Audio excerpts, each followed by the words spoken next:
Jika kamu ingin aku mengatakan, berikan dewa bawaan beberapa harta, kamu tidak bisa memberinya beberapa taobao lagi, dan kemudian tingkatkan dia ke level.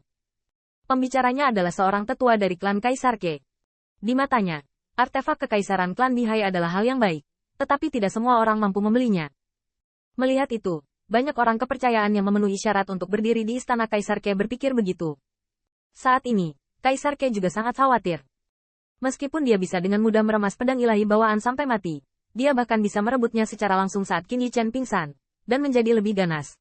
Setelah menghancurkan pedang ilahi bawaan, tidak masalah untuk mengklaim bahwa dia meninggal karena Yin Chongming. Tetapi Kaisar Ke tidak melakukan ini. Melihat tombak laut biru yang perkasa, siapa yang tidak bisa dipindahkan? Heavenly Kill, Jenderal Feng adalah wali Anda. Menurut Anda apa yang harus dilakukan? Komandan Dewa Pembunuh Surgawi tidak muncul, tetapi Shen Ying mengerutkan kening dan tampak malu, dan akhirnya tersenyum pahit. Tuan, saya benar-benar tidak tahu harus berkata apa. Anda tahu, ketika 100.000 dewa dan tentara menaklukkan Tianhe dan Laut Biru, Kaisar Ke memberikan perintah secara pribadi, dan harta yang dijarah menjadi milik mereka, dan bahkan Kaisar Ke harus memberi mereka hadiah setelahnya. Tetapi siapa yang mengira bahwa Jenderal Feng harus mengambil senjata kekaisaran untuk hidupnya? Ini membuat Dike sangat terjerat, tetapi harus diakui bahwa senjata kekaisaran memang layak untuk wajahnya. Tapi, Kaisar Ke sendiri berkata bahwa dia punya ambisi. Setelah berjalan di samping kursi dewa untuk waktu yang lama, Kaisar Ke tidak tahu bagaimana membuat keputusan. Jadi dia hanya bisa mengarahkan pandangannya pada Kaisar Tians. Surga C. Perang akan meminta langit. Sisanya selalu menjadi keputusanmu. Katamu, senjata kekaisaran ini. Apakah diperbolehkan atau tidak? Tanpa diduga, Kaisar Tians hampir tidak memikirkannya. Dan dia membuka tinjunya dan berkata, Yang mulia, menteri mengira bahwa artefak Kaisar Bihai adalah milik Tianxing. Apa? Tanda seru. Begitu kata-kata ini keluar, banyak tetua klan Kaisar Ke tidak bisa mendengarkan lagi. Berapa lama anak itu menjadi bagian dari kursi patriark? Ya, dan Tians, jangan lupa.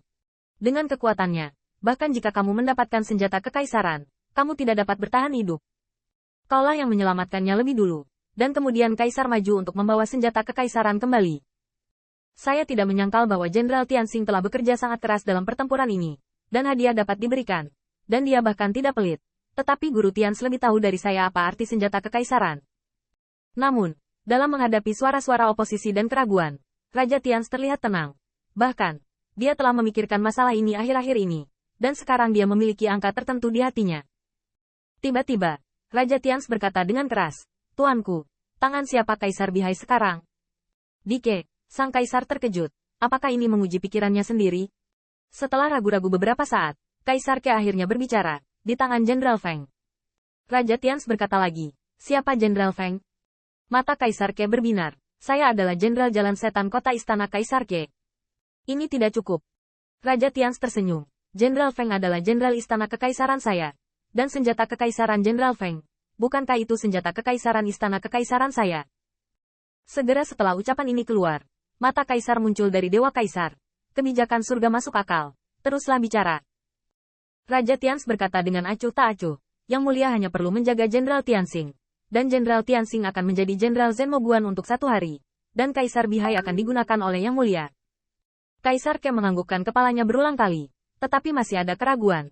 Bagaimana jika suatu hari, langit akan pergi? Raja Tians menggelengkan kepalanya perlahan. Yang Mulia terlalu khawatir. Tidak seperti jenderal lain. Jenderal Feng tidak memiliki ras dan juga dewa bawaan. Baru saja keluar. Dia pergi ke Yang Mulia.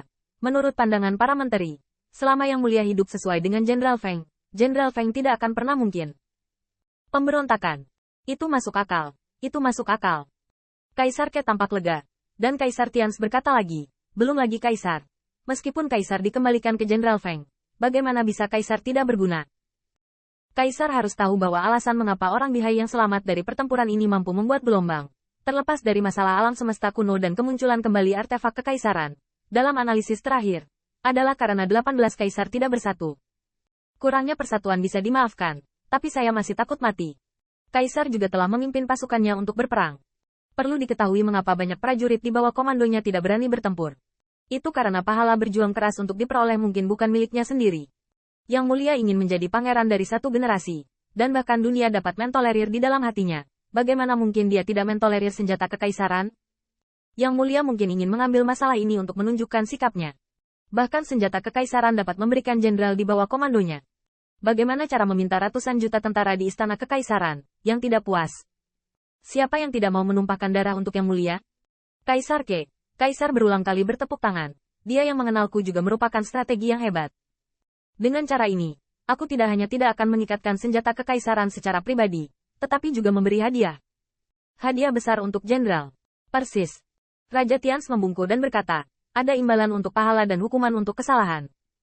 Dalam pertempuran untuk menekan sisa-sisa Bihai, Jenderal Feng telah bekerja keras dan pantas mendapat hadiah. Ini baik. Kaisar Ke tiba-tiba tercerahkan. Saya ingin mengunjungi Jenderal Feng secara pribadi, dan memberi penghargaan kepada para pahlawan istana Kaisar Ke saya. Alhasil, Kaisar Ke dan Kaisar Tians langsung menukik dan datang ke istana tempat Qin Yichen beristirahat. Begitu saya tiba di luar aula, saya melihat Zheng Chu Daozun kagum dan ketakutan. Lihat Kaisar Tians. Baik. Dike sepertinya sedang dalam suasana hati yang baik, dan dia tidak lupa menepuk bahu Zheng Chu Daozun untuk menyatakan belasungkawa. Zheng Chu, lukamu sudah sembuh. Jika kamu masih kekurangan obat, kamu bisa bertanya pada tetua klan. Zheng Chu Daozun tersanjung. Terima kasih, Yang Mulia, atas perhatian Anda. Cedera jenderal terakhir telah sembuh. Baik. Kaisar Ke mengangguk sedikit dan tersenyum tanpa berkurang. Saya juga mendengar bahwa sisa-sisa Bihai mengambil senjata dan baju besi Anda. Tuanku tidak bisa menyalahkanmu. Itu semua sisa-sisa yang terlalu licik. Kamu juga dapat meminta sesepuh klan untuk harta yang telah hilang. Hal yang sama berlaku untukmu. Darah saudara-saudaramu ditumpahkan oleh istana kaisar kita. Bagaimana mungkin raja ini memperlakukan saudara-saudaranya dengan buruk? Pada awalnya para pendeta tahu, semuanya tampak tercengang, dan mereka tidak berharap Kaisar Ke menghibur mereka seperti ini. Namun, Zheng Chu Daozun dengan cepat pulih, karena dia tahu bahwa Lord Emperor tidak ada di sini untuknya, tetapi datang untuk mencari Brother Feng. Ngomong-ngomong, saya turut berbelasungkawa, dan memikirkan hal ini.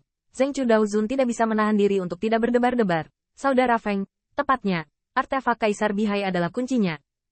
Segera setelah dia kembali ke akal sehatnya, Zheng Chu Daozun melihat Kaisar Ke dan Kaisar Tians masuk ke aula.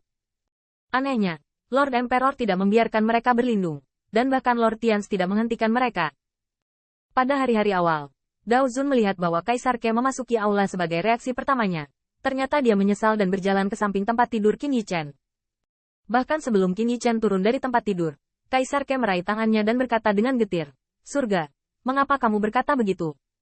Mengapa kamu begitu putus asa?